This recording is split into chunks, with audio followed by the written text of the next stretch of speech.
ঝালকাঠির নলছিটি উপজেলার পূর্ব পাওতা এলাকায় ভুয়া ডাক্তারের মাধ্যমে শূন্যতে খাতনা করানোর পর গুরুতর অসুস্থ হয়ে মৃত্যুর সঙ্গে পাঞ্জা লড়ছে 7 বছর বয়সী শিশু কাউসার হোসেন।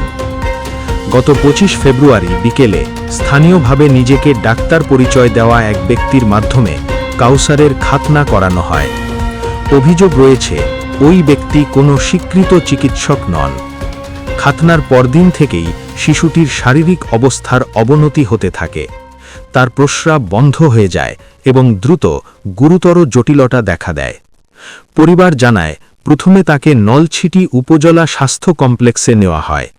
পরে অবস্থার অবনতি হলে বরিশাল শেরে বাংলা মেডিকেল কলেজ হাসপাতালে পাঠানো হয়।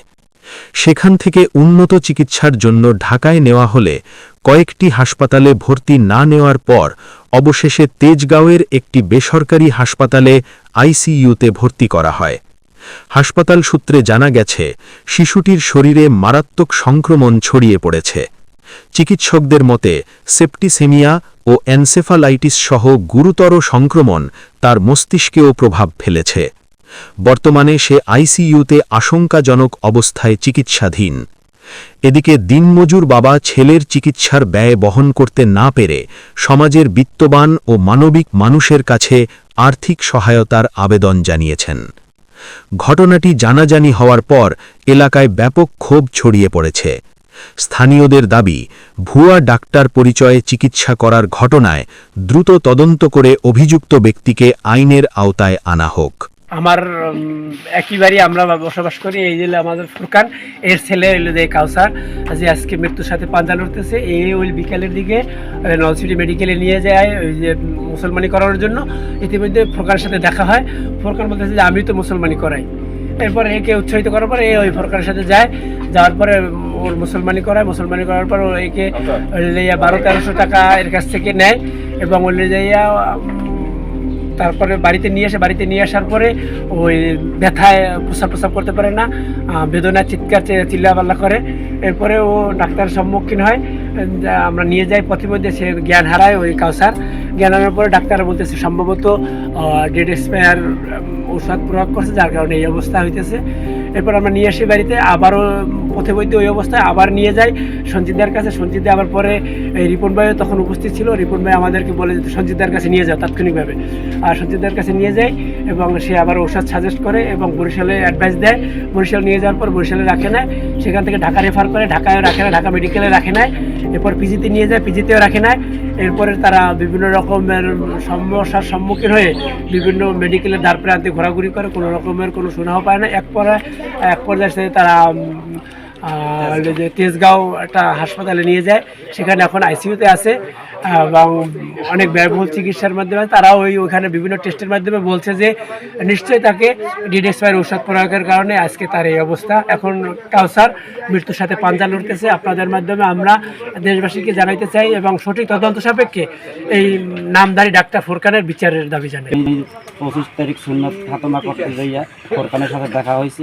তারপরে ফুরকান আমাকে বললো যে আমি তো সুন্নতে খাতনা করি, মুসলমানি করি, ওই তাহলে তো এমনি করে নিতে পারি। তাহলে সে আমার করাই দিল। তারপর আমি নিয়ে আসলাম 5টা বাজে, 25 তারিখ বিকাল 5টা বাজে।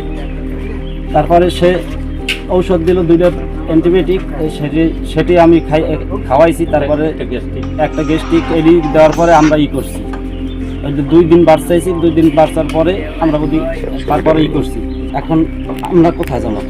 আমি তো মানের কাছ থেকে অনেক টাকা ধার করছি, উদ্ধার করছি, তারপর মানুষের কাছ থেকে হাত পাচ্ছি। এখন পর্যন্ত 1.5 লাখ টাকা দেওয়া হয়েছে, কিন্তু আমার কাছে আর কোনো টাকা নেই। এলাকার মানুষের কাছে ধার করছি, উঠাই দিয়েছে আমার চাচারা লগে থেকে। তারপর আমার কাছে নিজেরা আছে, ধার করছি, দিয়ে চলতে আছি। কিন্তু এই যে নামধারী ফুরকান যে চিকিৎসা, যে আমাদেরকে ভুল চিকিৎসা দিয়া আজকে আমাদের এই বাচ্চাটা আমাদের কাছ থেকে যে চিরবিদায়ের একটা পথে নিয়ে গেছে, যে সে হয়তো আমাদের কোলে আর ফিরে আসবে কি না সন্দেহ। আল্লাহর যদি অশেষ রহমত থাকে হয়তো আমাদের কোলে ফিরে আসবে, নাইলে হয়তো আমাদের এই কাউসারকে আমরা আর ফিরে পাবো না।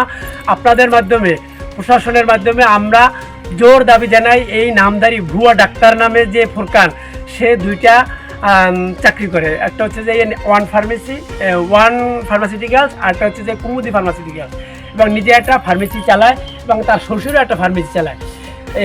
এই ফুরকান আমার এই ভাতিজা ফোরকান তাদের সাথে যোগাযোগ করলে তার শ্বশুর এই বিষয়ে এবং এই ফোরকান এই বিষয়ে আদৌ কর্ণপাত করে না এবং কোনো রকমের খোঁজখবরও নিয়ে নেয়। আমরা আপনাদের মাধ্যমে জোর দাবি জানাই যেন এই ভুয়া ডাক্তারের যেন সঠিক বিচার হয় এবং আইনের আওতায় আনা হয়। এখন যে পরিস্থিতি, ওই ছেলে যদি বাড়িতে আনে তাহলে বাঁচানোর মতন কোনো কায়দা থাকবে আর কি, আমরা বাঁচাতে পারবো না। কিন্তু যেভাবে টাকা পয়সা খরচ হইতেছে, কিন্তু এভাবে ওর দাদা বাকি বাপের সমর্থন নাই, ঠিক আছে। আমরা চাই যে এর একটা কঠিন বিচার হোক, কেন এরকমের করছে। তার আমি এই ফোরকানের সঠিক বিচার আমি প্রশাসনের কাছে দাবি করতেছি।